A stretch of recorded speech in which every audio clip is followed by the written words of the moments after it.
We've all been there. You sit down to do some work and you get a text. As you're reading the text, a news alert appears. As you're reading the interesting piece of news, a picture arrives. This diverts you to social media. As you start going through the various stories, you realize, what the hell happened? You were supposed to be working. If you feel you are perpetually distracted, then you're not alone. Collectively, our attention span appears to be dwindling at an alarming rate, and every few months there is a new app or social media platform to add to the distractions. So what's the good news? The good news is there is a fight back going on to get focused again and to increase your productivity. If you'd like to know how, then keep listening. Hi, welcome back to the channel. My name is Dr Aziz. I'm a psychology graduate of Cambridge University and also a medical doctor. In this video, I'll be covering the international bestseller Stolen Focus, Why You Can't Pay Attention and How to Think Deeply Again. It's a fascinating read in just over 360 pages, but as always, don't worry, you don't have to read it because I've done the hard work for you and will be presenting all the key points in the next 7 minutes or so. You've probably noticed that it's increasingly more difficult to focus on anything these days. You're busy all the time, yet struggle to actually get anything done. This is not just anecdote, but backed up by evidence. In 2016, Professor Sune Lehmann in Denmark's Technical University carried out a study. By analyzing various metrics across online platforms, Professor Lehmann found that in 2013, conversation topics trended on Twitter for an average of 17.5 hours before people lost interest. By 2016, this number had come down to 11.6 hours. That's a 6-hour decrease in 3 years. You see, there is a phenomenon known as the Great Acceleration. What this refers to is the way we receive information and how it has greatly sped up. In the 19th century, news could take days to travel from one place to another. Then technologies like the telegram, radio and television spread of information. Additionally, the modes and subsequently the volume of information we receive has increased. In 1986, the average Westerner ingested the equivalent of 40 newspapers a day. By 2004, that figure had risen up to an astonishing 174 newspapers worth of information daily. Today, undoubtedly, the figure is even higher via the constant pings on our laptops, tablets, smartphones and social media. Our brains have not caught up with this acceleration, however, and research indicates that they never will. It's no wonder that we find it so difficult to focus at times. Apps and social media platforms are addictive by design, not by accident. They suck so much of your time. Where did the design originate from? The simple, easy answer is the Persuasive Technologies Lab at Stanford University. In the early 2000s, the lab realized that the theories of influential behavioral psychologists could be incorporated into computer code, i.e. technology could be used to change human behavior. You may know of the psychologist B.F. Skinner. Skinner designed a system whereby if a rat pressed a button, it would be rewarded with food. Transition this to technology and we have other types of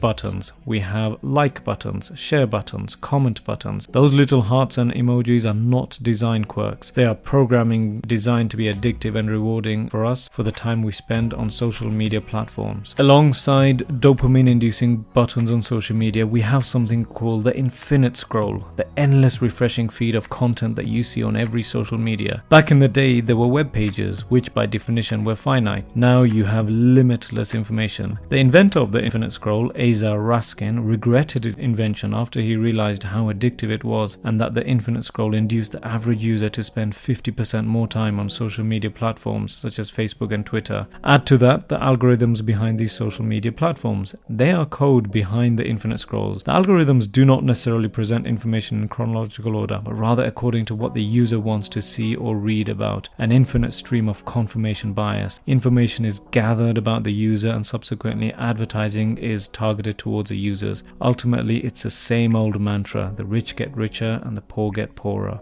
And in this case, our time is what's being stolen. We don't pay for these platforms with our money, but rather with our other precious commodity, time. In Silicon Valley, time equals money. The money is theirs, the time is yours. We live in a world which encourages us to multitask, to run many apps or programs at once, to try and work with music playing. The truth is, humans are notoriously bad at multitasking. We don't simultaneously perform several tasks at once, but rather we are switching between them at hyperspeed. And every time you switch between tasks or when you are interrupted mid-task, your brain needs to recalibrate, which decreases your mental performance. Luckily, there is an antidote to multitasking, and that is flow. You find your flow when you become so absorbed by a task that you lose all sense of your surroundings and are able to access a deep well of internal focus. If you've ever concentrated on something so hard, whether that's rock climbing, a hard set at the gym, or painting, that you lose track of time, then you've been in a flow state. High-performing individuals like athletes, musicians, and scientists often attribute their achievements achievements to their ability to access flow states. The good news is everyone can access flow. We just need to adhere to a few key rules. Number 1, the task you are tackling needs to be intrinsically rewarding. Find a way of attaching a reward to your task. Number 2, the task should be challenging enough to demand your full attention, but not so difficult to tempt you to give up. Number 3, monotasking is essential. Quite simply, one task at a time. It's not all bad news. Around the world, real pushbacks against our collective attention crisis is seeing inspiring results. Many companies are now introducing 4-day weeks. Often shorter work days and less working days per week increases productivity as the employees are less likely to waste time. When a Toyota factory in Gothenburg cut its workday by 2 hours, workers actually produced at 114% of their previous capacity, and the factory reported 25% more profit. In summary, our attention spans are shrinking as a result of our accelerated pace of life and speed of communication. The internet, and in particular the rise of apps and platforms that prey on our focus, has supercharged this attention drain through elaborate design. But there is hope. Use time-restricting apps, focus on one task at a time, and find your flow. For more specific strategies on getting focused and disciplined, I would strongly recommend that you check out the summaries we have covered on this channel on the bestsellers The Power of Self-Discipline by Brian Tracy and Deep Work by Cal Halport, which I will link here. Anyway, I hope you learned something useful and enjoyed this summary. If you want to keep learning about psychology, medicine, or life hacks, hit the like, subscribe, and notifications button. Any suggestions or comments, feel free to post below. Until next time, stay safe.